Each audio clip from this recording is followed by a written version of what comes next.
안녕하세요. 우리에게 가장 소중한 복음을 전하는 사명을 여러분 끝까지 기도하시면서 멋지게 감당하시기를 축복합니다. 아멘.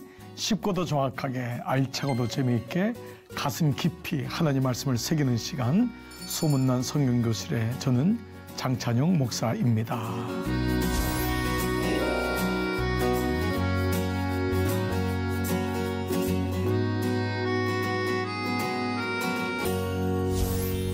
자, 여러분 지난 시간 기억나시나요? 자, 첫 번째 교회 행전의 일부였죠. 일부의 15번째 말씀은 성장하는 사도 바울. 바울은 초년 선교사였지만 하나님은 그를 통해서 그를 성장시켜 나갑니다. 그는 드디어 좀 안목도 보게 되고요. 무엇보다 고난을 겪으면서 한층 더 성숙해지는 모습을 보게 되죠. 자, 그런 가운데 바울과 바나바가 회당에서 말씀을 전할 때 그들에게 말씀이 들리는 사람과 말씀을 거부하고 그들을 반박하고 핍박하는 사람으로 나누어집니다. 자, 이런 가운데 오늘 우리가 교회 행전 1부의 마지막 16번째 시간은 말씀이 들릴 때 일어나는 일이라는 제목으로 함께 말씀을 공부해 보겠습니다.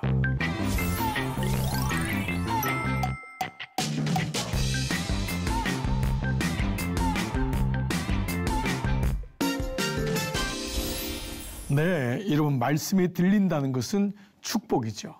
이것처럼 축복이 없습니다.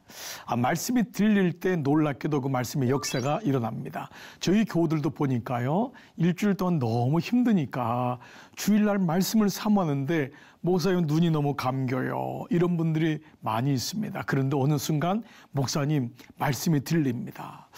특별히 젊은 우리 형제들이 그런 얘기를 하면 너무 감격입니다. 30대, 40대 분들이 얼마나 열심히 일해요. 근데 그분들이 주일날 와서 말씀을 듣고 사모하고 말씀을 적고 노트하고 저와 함께 동그라미 치고 밑줄 긋고 별 표시하고 그러면서 말씀에 집중해 나가는 거예요. 그걸 말씀을 묵상하는 사람이죠. 말씀이 들리는 거죠. 그러나 말씀이 들리지 않을 때는 졸음이 옵니다. 그럼 말씀이 뭔지를 몰라요. 저희 가정에도요, 부부가 같이 이렇게 나오는데 남편이 말씀이 잘 안 들려요. 교회만 그래도 따라 나와요. 그것도 귀하죠. 근데 자꾸 자는 거예요. 그러니까 부인이 옆에서 치는 거예요. 여보, 자지 마. 이분이 늘 교회 끝나고 갈 때마다 여보, 오늘 목사님 말씀이 뭐였어? 이렇게 물어보면은 대답하고 이랬대요. 근데 하루는 남편이 아내가 이제 물으니까 근데 오늘은 목사님이 그 라면 3개를 어떻게 살 것인가 왜 라면 값을 물어봤지? 라고 얘기를 하니까 부인이 당신 또 오늘 졸았군요. 목사님이 라면 3개를 어떻게 살 것인가가 아니라 남은 생애를 어떻게 살 것인가 이렇게 얘기했다고 해서 막 웃었던 적이 있습니다. 이러면 어떻습니까? 말씀이 들리는 게 이렇게 중요합니다. 라면 3개를 어떻게 살 것인가가 아니라 남은 생애를 어떻게 살 것인가. 자, 이것이 오늘 주제예요.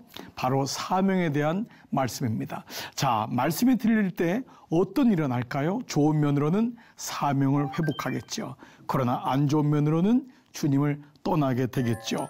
결론적인 말씀이지만 이제 이 말씀을 본문을 통해서 한번 같이 나눠볼게요. 주의 말씀이, 주어가 뭐죠? 주님의 말씀이, 하나님이. 성경 묵상의 첫 번째 원칙이 뭐죠? 주어 찾기입니다. 주의 말씀이 퍼지는 거예요. 사도 바울이 설교를 했어도 사도 바울의 말씀이 퍼지는 게 아니에요. 그건 뭐가 되죠? 교주가 되는 거예요. 이단 척결.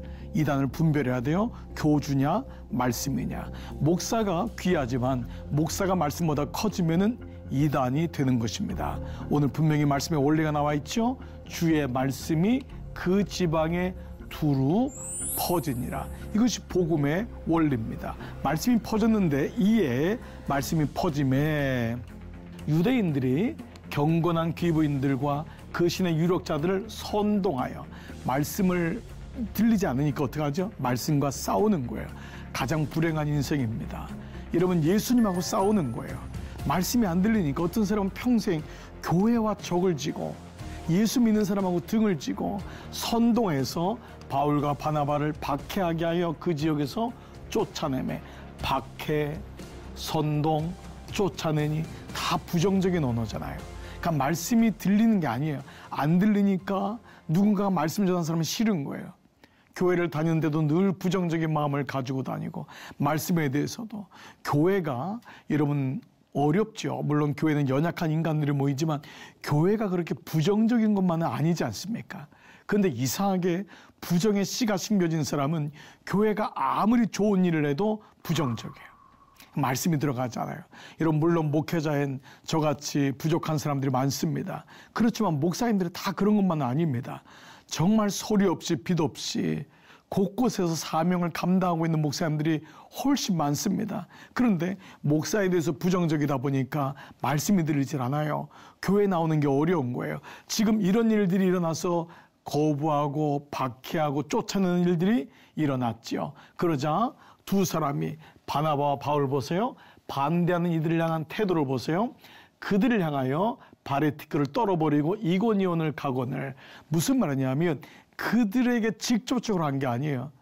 그들은 사람에게 반응하지 않아요. 여러분 우리가 한번 말씀 나눌 때 얘기했죠. 다윗이 골리앗을 싸우러 나갔는데 제일 다윗을 힘들게 했던 사람은 바로 다윗의 장자였어요. 장형이었어요. 장형이 이 다윗을 오해하고 네가 여기 구경하러 왔냐? 잘난 체하러 왔냐? 라고 하자 다윗이 형에게 돌아서요. 형을 돌아선 게 아니에요. 그는 거기 반박하지 않고 거기다가 포커스하지 않고 다른 일로 하나님의 일로 그의 시선을 돌리는 거예요. 이게 굉장히 중요한 태도입니다. 바울은 이들하고 싸우는 게 아니에요. 그들을 향하여 대적하거나 싸우지 않고 발의 티끌을 떨어버리고 시간을 낭비하잖아요. 그들은 복음을 들을 수 있는 자들을 향하여 가는 거예요. 자, 이 태도가 오늘 우리에게는 굉장히 중요한 태도입니다. 우리는 사람과의 관계에서 무례해질 수가 있어요. 아니면 원수가 아플 수가 있어요. 그게 아니에요. 사람과 부닥치면 안 돼요. 사람이 아니라 복음을 가지고 하나님 앞에서 그의 복음의 열심을 가지고 가는 거예요. 묵묵히 가다 보면은 어느 날 그 사람도 돌아오게 되는 것을 경험하게 되죠. 그때 제자들은 기쁨과 성령이 충만하니라. 이거예요. 이걸 잃지 않는 거예요. 여러분들이 아무리 좋은 일을 해도 여러분들을 반대하는 사람이 꼭 있습니다. 여러분이 아무리 복음을 전해도 복음을 듣지 않고 거부하거나 여러분을 내미는 사람들이 있을 거예요. 그래서 거절감이란 단어는 인생에서 굉장히 어려운 단어예요. 거절감을 느낀다고 할 때 우리는 외로워지고 내가 하는 것이 맞나? 라고 하는 생각을 할 때가 많습니다. 그러나 그 가운데 계속 기도하면서 마음을 잘 잡으셔야 돼요. 중심을 잡고 보채물 받지 말고 그래서 소동하지 말고 동요하지 말고 그래서 제자란 말이 동요하지 않는 사람이라는 의미도 있다는 것을 여러분 기억하셔야 돼요. 제자는 복음을 받아들이는 사람이기도 하지만 제자는 작은 돌에 동요하지 않는 거예요. 꿋꿋하게 묵묵히 가는 거예요. 제자들은 기쁨과 성령이 충만하니라 그들의 마음을 뺏기지 아니했던 거예요. 오늘 살아가면서 여러분의 기쁨을, 여러분의 충만을, 여러분들의 성령을 빼앗는 일들이 너무도 많습니다. 그때마다 마음을 가다듬으시고 빼앗기지 마셔야 돼요. 성령 충만은 성령을 빼앗기지 않는 게 전제되는 거예요. 왜냐하면 마귀는 디아볼로스, 둘로 나누고 빼앗는 존재예요. 여러분에게 사명을 빼앗고 기쁨을 빼앗고 성령의 충만을 빼앗습니다. 그래서 내가 뭐지? 라면서 좌절하게 되고 그때 우리는 번아웃에 들어갈 때가 많습니다. 제자들은 기쁨과 성령이 충만했더라. 제자들 바울과 바나바는 목적지를 향해 가는 거예요. 자, 그 다음 구절을 봐보세요. 이에 이고니온에서 두 사도가 함께 유대인의 회당에 들어가서 말하니 설교한 거예요. 복음을 전파한 거예요. 유대와 헬라의 허다한 무리가 믿더라. 보세요. 이고니온에서 다시 이고니온으로 간 거예요. 거기 나와서 그 두 사도가 함께. 저는 이 단어도 우리가 묵상할 단어인 거예요. 여러분 동역자가 이렇게 중요한 것입니다. 혼자 할 땐 외로운 거예요. 함께 더불어. 예수님이 12제자를 불러 모은 것은 그리고 그 12제자를 또 4등분 하잖아요. 3명씩. 그 부분들은 뭐죠? 함께를 배우라는 거예요. 혼자 하면 쉽습니다. 혼자 하면 누가 뭐라고 할 사람도 없어요. 그러나 기독교의 본질, 복음의 본질은 더불어예요. 함께요. 이걸 배우는 것이 교회입니다. 소그룹입니다. 여러분 안에서 이 같은 마음을 배우셔야 돼요. 혼자 하는 것 이상으로 중요한 게 동역자입니다. 그들이 들어가 말하니 허다한 무리가 믿더라. 믿음의 역사가 일어난 거예요. 하나님이 이들에게 이런 놀라운 역사를 보여주세요. 그런데 그 다음 구절이 중요해요. 말씀이 선포될 때 믿지만은 그러나 순종하지 아니하는 유대인들이 있는 거예요. 항상 두 그룹이 있다는 것을 전제로 하셔야 돼요. 오늘 이 말씀을 오늘 함께 우리 성경교실을 공부하는 여러분 중에는 목자나 속장이나 구역장이나 리더들도 있을 거예요. 그러나 여러분, 그분들이 복음을 전할 때 어떻게 되죠? 늘 따라오는 것만 아니에요. 여러분들은 늘 찬성하고 도와주는 것만 아니에요. 때로는 삐딱하고, 때로는 말씀이 들리지 않고, 심지어는 선동하고 반감하는 사람도 있는 거예요. 이거를 전제로 깔으셔야 돼요. 그 사람들을 위해서 기도하고, 그 사람들이 복음에 들릴 때까지 여러분이 갈고 닦고, 이런 마음이 우리 안에 있는 거죠. 그들에게 악감을 품게 해서 오해를 또 하게 해요. 교회 안에는 이런 오해도 있어요. 심지어 이간질도 있어요.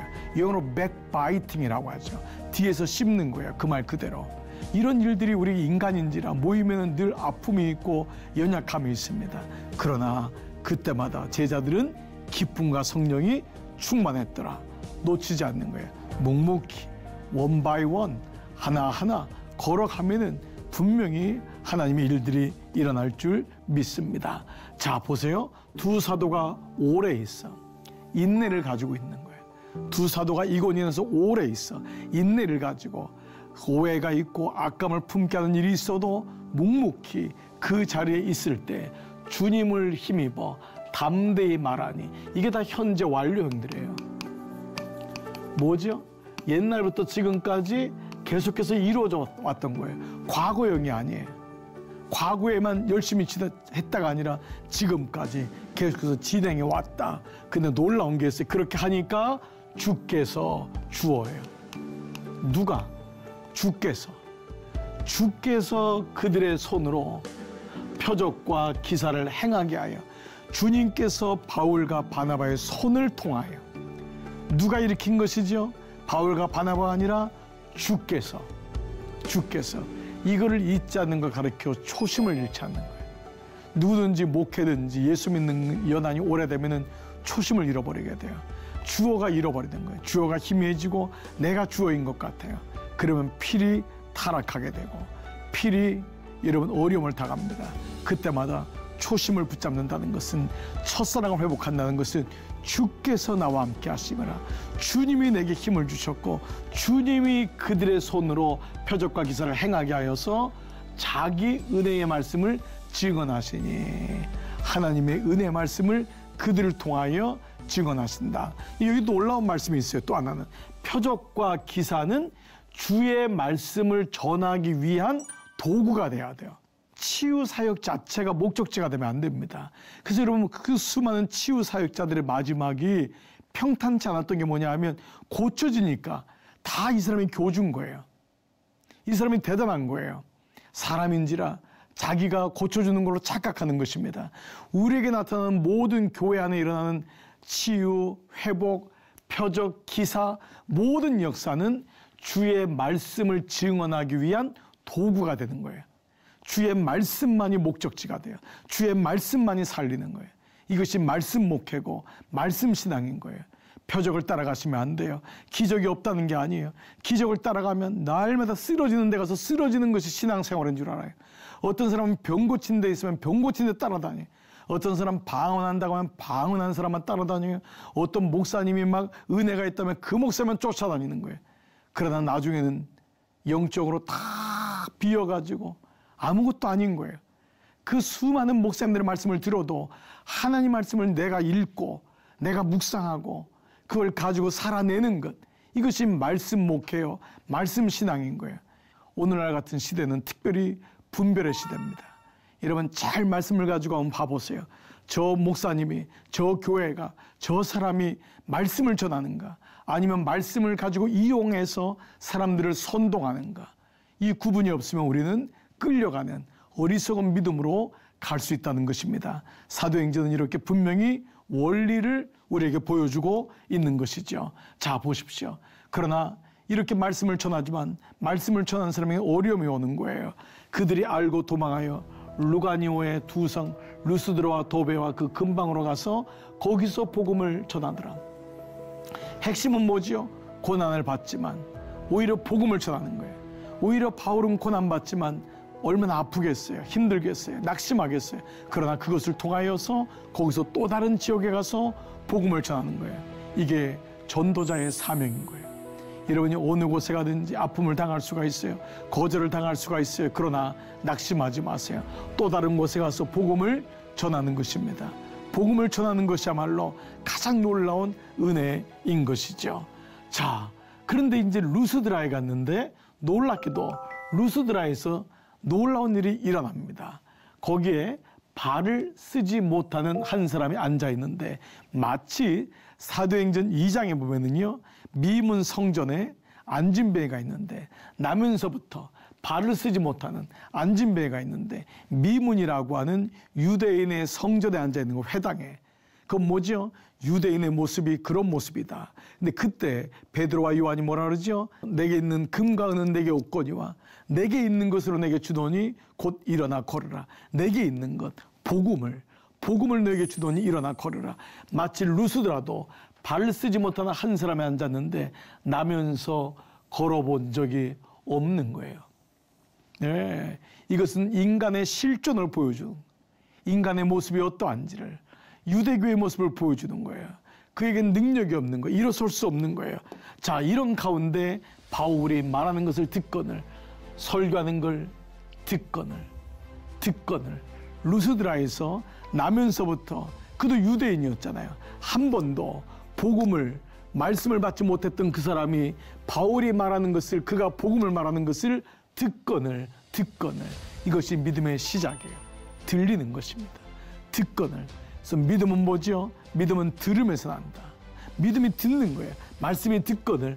바울이 그를 주목하여, 이건 그냥 보는 게 아니라 그를 향하여서 하나님이 어떤 일 하는가를 주목하여 구원받을 만한 믿음이 그에게 있는 것을 보고 그 안에 믿음이 있는 거예요. 그래서 말씀이 들린 거예요.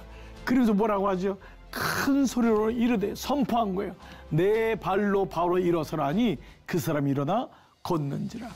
한 번도 역사를 경험하지 못했던 구약의 율법, 유대교의 율법에 갇혀있는, 한 번도 자기 발로 걸어보지 못한 사람에게 복음이 들어오니까 그 사람이 일어난 거예요. 그리고 자기 발로 일어나 걷게 되는 역사가. 예수님이 가장 사랑했던 사람 중에 나사로가 있습니다. 그 나사로가 먼저 죽은 거예요.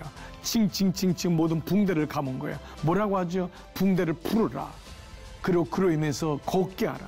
나오게 하라는 거예요. 예. 그 모든 말씀이 뭐죠? 복음이 들어가면 어떠냐 하면 그에게 묶여있는 것들, 막혀있는 것들, 걷지 못한 것들로 인해서부터 나와서 일어나 걸어가는. 그는 걸었네, 뛰었네, 찬양했네. 그 찬양이 바로 그 요한과 베드로의 고백 속에 일어난 거 아니면, 그는 뛰었네, 걸었네, 찬양했네. 그는 걸었네, 뛰었네, 찬양했네. 곧 나사렛 예수 이름으로 일어나 걸으라. 그 복음성가처럼 이 놀라운 일이 일어난 거예요. 그러니까 요한과 베드로에게만 있었던 일이 누구예요? 사도 바울과 바나바에게서. 그러면 이 말씀 뭐냐면, 우리가 있는 가정에도, 우리가 있는 교회에도, 삶의 역사에도 한 번도 걷지 못한 자가, 한 번도 자유함을 입었던 자가 없는 자가, 삶의 모든 그 딜레마에 빠졌던 영혼이 내 발로 일어나서 걷는 역사가. 그래서 여기서 일어난다는 단어는 구약에서부터 너무도 많이 쓰이는 단어예요. 룻기에도 그가 말씀을 듣고, 나오미가 듣고 일어나 돌아갔더라. 동사가 세 가지인 거예요. 말씀을 듣고, 두 번째 일어나고, 세 번째 돌아갔다, 걷는지라. 똑같은 단어예요. 히브리 단어든지 헬라어 단어든지 구약과 신약의 모든 동사가, 첫 번째가 듣고, 두 번째가 일어나고, 세 번째가 걸어가고 돌아왔다는 거예요. 어디로? 떡집인 베들레헴으로, 예수님께로, 말씀인 주님께로. 그러므로 이 세 단어가 여러분에게 들리시고 보이시기 바랍니다. 사도 바울이 주목했다는 거예요. 그에게 그 믿음이 있는 것을 아시고, 그에게 들을 수 있는 믿음이, 일어날 수 있는 믿음이, 걸어갈 수 있는 믿음을 주님이 주신 거예요. 그걸 사도 바울이 알고 그에게 외칠 때 믿음이 작동되는, 이걸 가르쳐서 영어로 workout이라고 하죠. workout 된다. workout은 운동하단 말입니다. 운동한다. 우리가 어디 짐으로 체육관에 운동하라고 한다는 영어 표현이 workout 한다. 이 말은 작동된단 말이에요.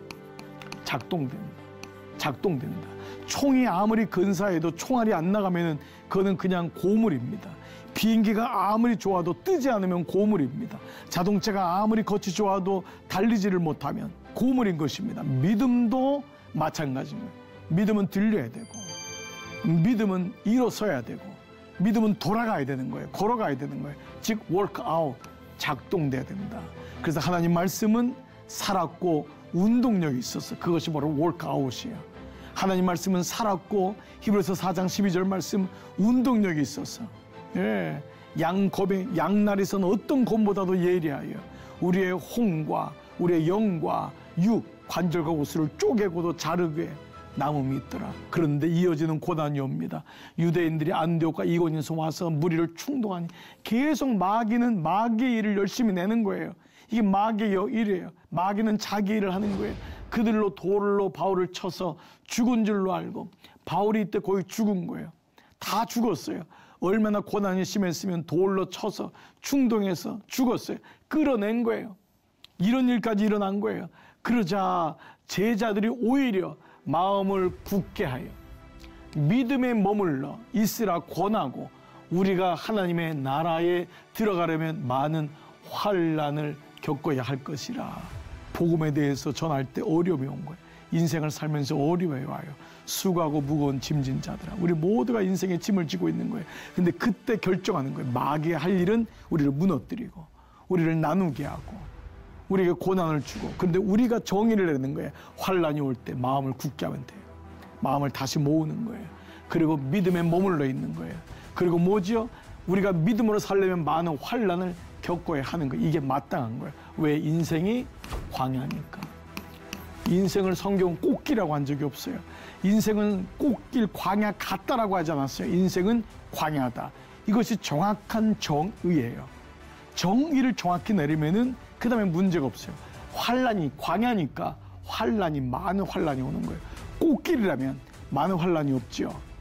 그렇죠. 근데 광야니까 많은 환난을 겪어야 할 것이니라.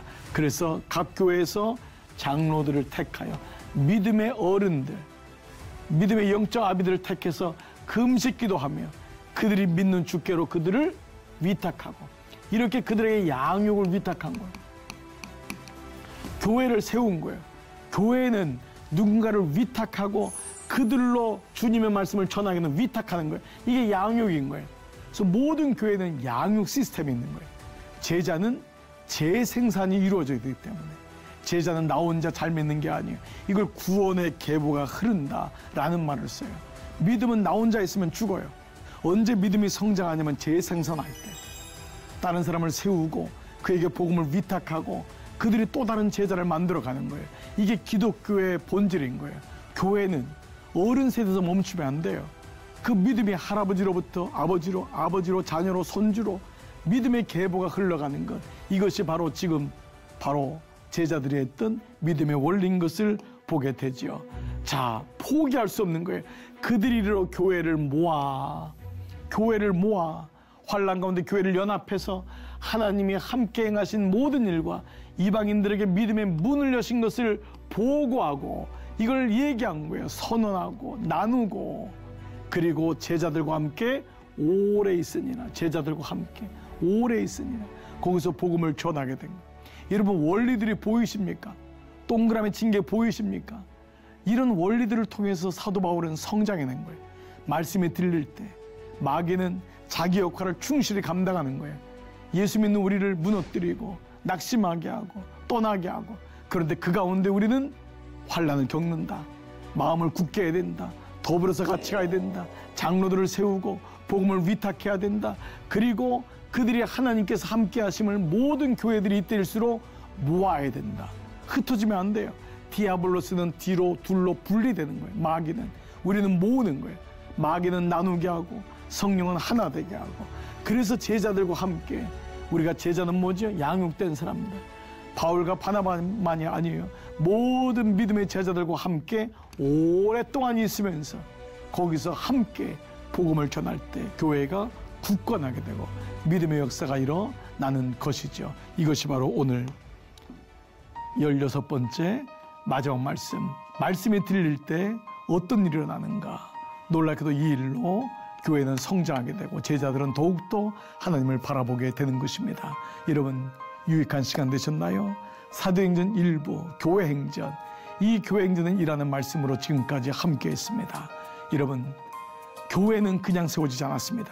성령으로 세워진 교회는 사도들로 인하여 그들의 행전이었는데 성령 행전이었고, 이제는 베드로와 요한에서부터 제자로부터 바울과 바나바로 이어지면서 복음 행전이 이어지고 있습니다. 드디어 예루살렘 교회에서의 회의를 통하여 이방인에게도 복음이 전파되는 놀라운 선언을 하면서 이제 드디어 사도행전이 바뀌어갑니다.